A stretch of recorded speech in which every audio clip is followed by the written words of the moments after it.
নমস্কাৰ। আজি আপোনালোকৰ সন্মুখলৈ এটা বিশেষ ভিডিঅ' লৈ আহিব বিচাৰিছোঁ। অতি সহজকৈ কেনেকৈ আমি এটা বিশেষ ধৰণৰ এলবাম এটা প্ৰস্তুত কৰিব পাৰোঁ। ছাত্ৰ ছাত্ৰীসকলৰ কাৰণেও বেছ সুবিধাজনক। দেখা হওক, আমি ভিডিঅ'টি আৰম্ভ কৰোঁ। এতিয়া আমি আমাৰ ওচৰে পাজৰে থকা বিভিন্ন উদ্ভিদৰ এইবোৰ পাত আমি সংগ্ৰহ কৰিছোঁ, বিভিন্ন পাত সংগ্ৰহ কৰিছোঁ। আৰু এই পাতবিলাক কেঁচা পাত। লাহে লাহে আমি এই পাতবিলাকৰ কি অৱস্থালৈ নিম আহকচোন আমি চাওঁ। এতিয়া এই সেউজীয়া পাতবোৰ আমি এনেকুৱা এখন ডাঙৰ কিতাপ এখন লৈ পেলাই এই কিতাপৰ পাতবোৰৰ মাজত এই কেঁচা পাতবিলাক আমি ধুনীয়াকৈ তাত পাৰি দিম। প্ৰতিটো পেজৰ পিছতে পাতবিলাক এনেকৈ পাৰি আমি ৰাখিম।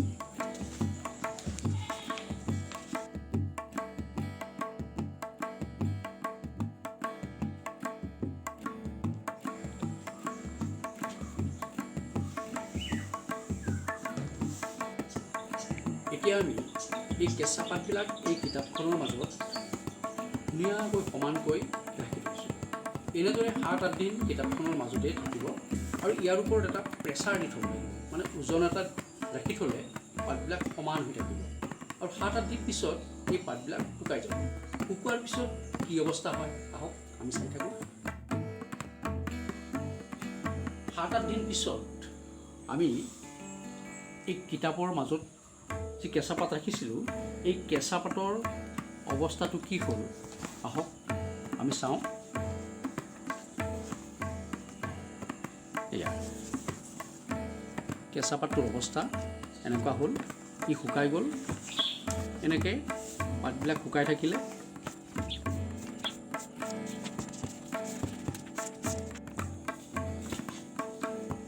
এই পাতবিলাক শুকোৱাৰ পিছত ইয়াৰ পিছৰ পৰ্যায় কি হ'ব আহক আমি চাওঁ। ইয়াৰ পিছত আমি এনেকুৱা ধৰণৰ এখন বহী এটা তৈয়াৰ কৰি ল'ম। এনেকুৱা এখন বহী তৈয়াৰ কৰি ল'ম, যিখন বহীত আমি এই শুকান পাতবিলাক আঠা লগাই দিম।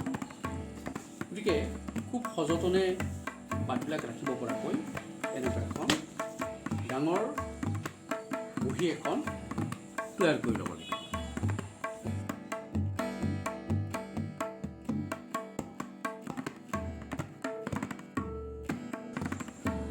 আমি এনেকৈ বিভিন্ন উদ্ভিদৰ পাতবোৰ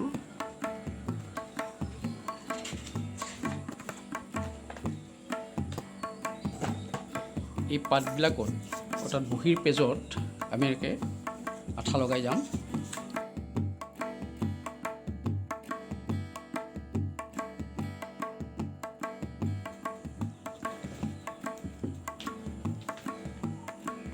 এতিয়া আমি এই কি উদ্ভিদৰ পাত এইটো চিনাকিৰ কাৰণে আমি ইয়াৰ নামটো লিখি থ'ব লাগিব যে এই পাতটো আছিলে ৰক্তজবা ফুলৰ পাত।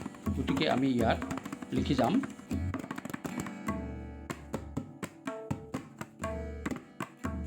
আম, নয়নতৰা। পাতবিলাকৰ চিনাকি আৰু নামবিলাক গোটেইবিলাক লিখি থ'ম। এতিয়া আমি বহীখনত পাতবিলাক আঠা লগাইছোঁ আৰু উদ্ভিদৰ সম্পূৰ্ণ নামটো আমি লিখি দিছোঁ যে পূৰ্ণাংগ উদ্ভিদ, আৰু তাক চিনাকি কৰি দিছোঁ পাত, গাগজ, শিপা। ঠিক তেনেকৈ এই গোটেই পাতবিলাক লগোৱাৰ পিছত আমি যাতে পাতবিলাক নষ্ট নহয় তাৰ কাৰণে এখন প্লাষ্টিক আমি এখন ওপৰত কভাৰ লগাই দিছোঁ, প্লাষ্টিক কভাৰ এখন লগাই দিছোঁ। এনেকৈ গোটেই পাতবিলাক আমি ইয়াত লগাইছোঁ। এয়া শিমলু, এয়া মাখিয়তী,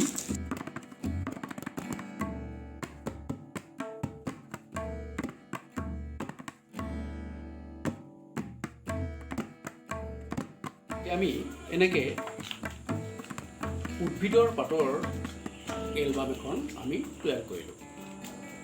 এনেকৈ সকলোৱে আমি অতি সহজভাৱে এনেকুৱা এখন এলবাম তৈয়াৰ কৰিব পাৰিম।